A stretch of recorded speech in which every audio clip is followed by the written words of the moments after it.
Si l'on voit un pénitent qui soit rempli d'une crainte excessive et en quelque défiance d'obtenir le pardon de ses péchés, il faut le fortifier et encourager, lui montrant que Dieu a un très grand désir de lui pardonner, qu'il prend un grand plaisir dans la pénitence des grands pécheurs,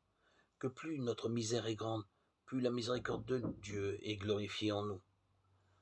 Lui montrer que notre Seigneur a prié son Père pour ceux qui l'ont crucifié,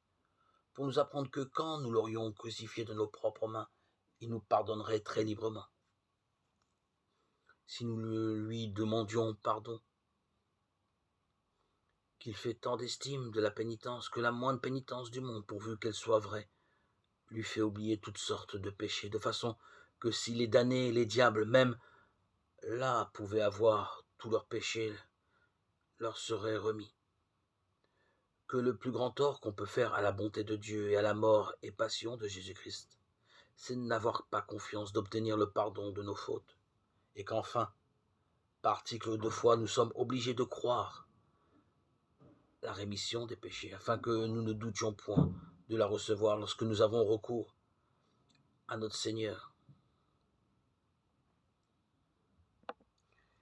qui ne désire qu'une seule chose, nous accorder son pardon. Il attend notre retour, il désire notre conversion, pour qu'il puisse nous donner tout son amour.